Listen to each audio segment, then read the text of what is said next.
the community camps, the AFL community camps, are starting to kick in, and the Carlton community camp is in Gippsland. And a very good evening to all of our friends listening to us right throughout Gippsland. Clinics that Carlton will be putting on: Sale and Bairnsdale Tuesday, Maffra on Wednesday.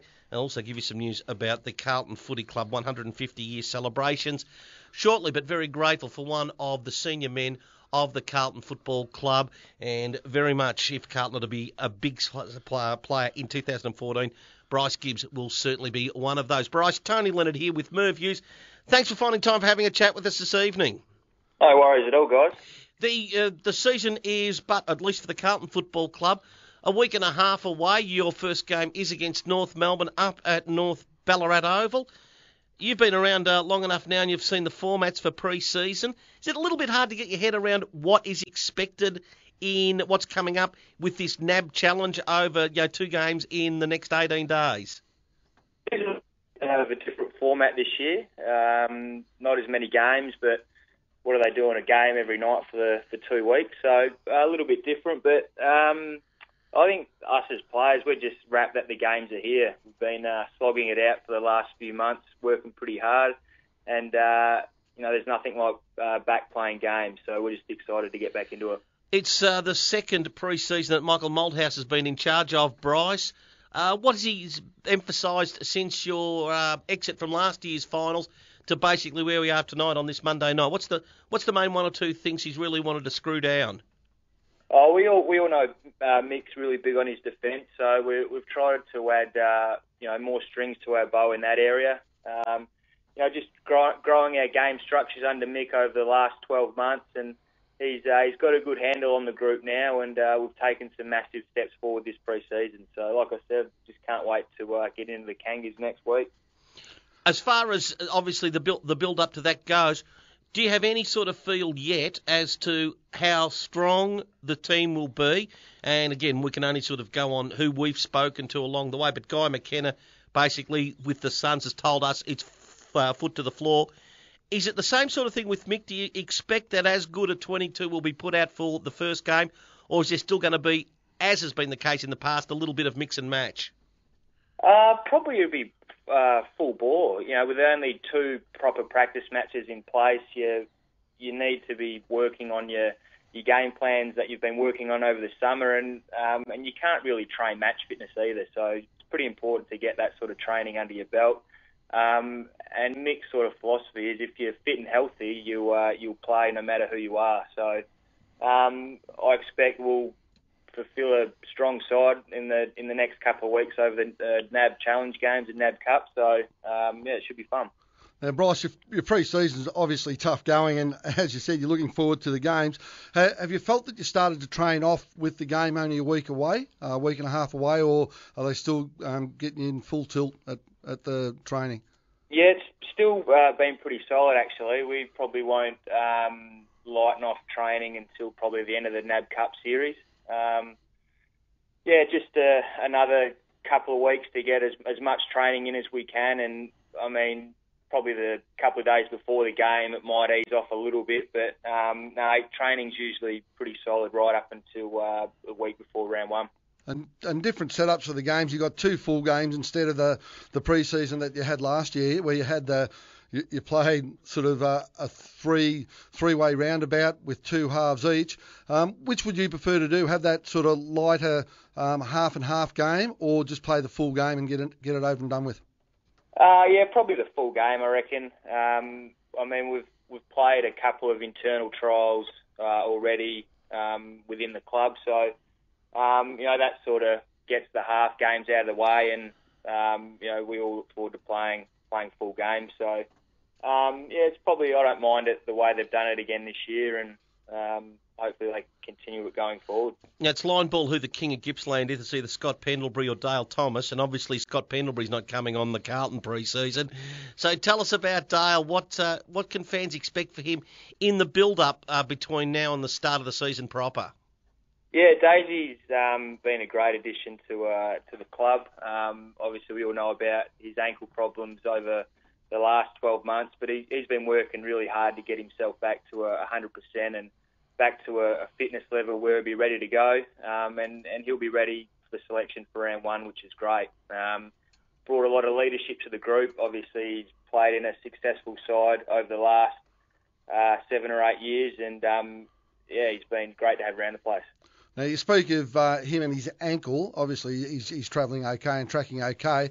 Have you had any injury concerns down at Carlton that we, the punters, should know about? Or is everything as if Carlton's going to let anyone know about what's really happening? Well, yeah, that's what I'm trying to get to, Tone, is that do you keep things under wrap or are you out there? So how are you travelling? How are all the boys travelling physically? We're actually in really good shape.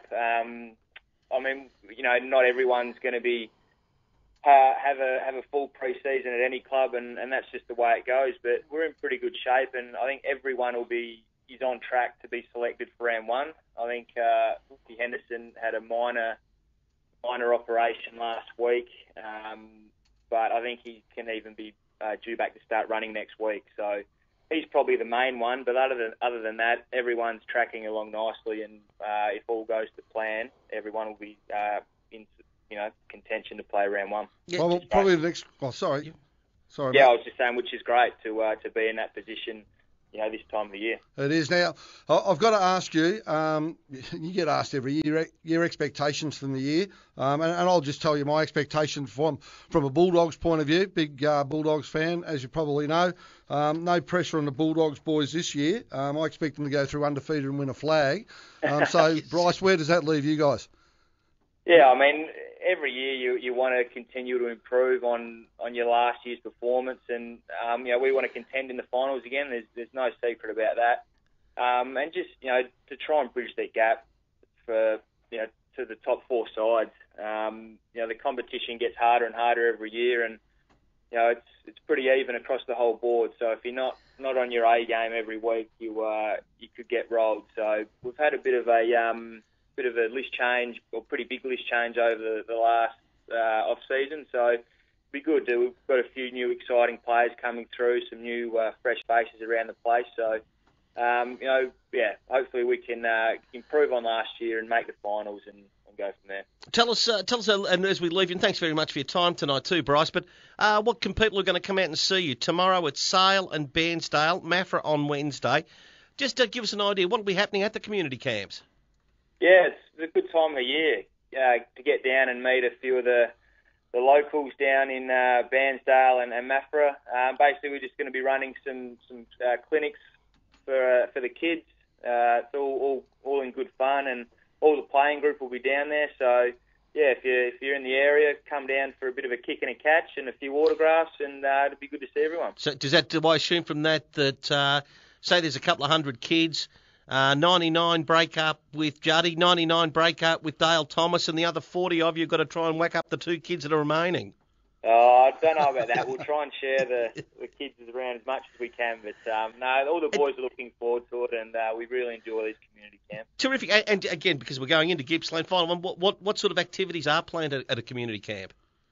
All sorts of things. Like I said, in the clinics we'll do basic skills and give the kids opportunities to ask us questions about what it's like to be an AFL footballer. And as we know, there's a lot of good young talent out there. And as you said, Daisy and Pendlebury coming out of Gippsland. I'm sure there's some talented kids down there at the moment. So I'm sure they're really excited to have all the boys down there.